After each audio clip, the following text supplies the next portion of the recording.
विवाह पर शाशु घरे किपरि चलुछंती आपण मानकर प्रिय अभिनेत्री हिरणमयी दास।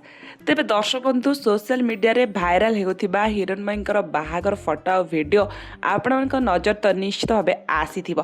तेबे किछि जनक मनरे एई कथा मध्ये प्रश्न उठिछि कि सतरे कोन हिरणमयी विवाह करि नैछंती आ तांकर ए बाहागर साड़ी रे थिबा फोटो वीडियो कोन सत। हाँ दर्शक बंधु वर्तमान समय रे हिरणमयी विवाह बंधन रे आबद्ध होई सारिछंती। तेबे से वर्तमान पाई निज शाशु घरे रहउछंती। तेबे आपण मान तो हिरणमयीकर अभिनय सीरियल सिनेमा ता सहित म्यूजिक वीडियो माध्यम रे मध्य निश्चित भावे देखा पाइथिबे। तेबे तांको अभिनय को मध्य आपण माने निश्चित पसंद करिथिबे ता सहित भल पाइबा मध्य देइथिबे।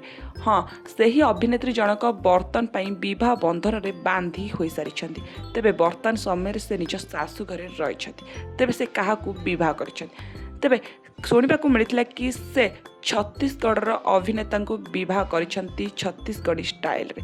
तेबे तांको विवाहटी खूब धूमधाम रे होई नथिले मध्य से विवाह करी वर्तमान समय रे बेस खुशी रहिछंती। तेबे निज मन पसंदर पुओ को विवाह करिछंती हिरणमयी। आ वर्तमान समय रे सासु घरे जेउ भली भाबरे गोटे बहु कर्तव्य करे घरर कामदाम ठू आरंभ करी निज सासु ससुर स्वामी सेवा पर्यंत सेही भली भाबरे सबु दायित्व निभाउछंती हिरणमयी। आ निज नणद को निज भौणी भली भल पाई तांक सहित खस खुशी रहिछंती हिरणमयी। तेबे दर्शक बंधु आपण मानकू हिरणमयींकर अभिनय किपर लगे निश्चित कमेंट माध्यम जणातु। वीडियो को लाइक और चैनल को निहाती भाबरे सब्सक्राइब करंतु। तेबे रहिली धन्यवाद।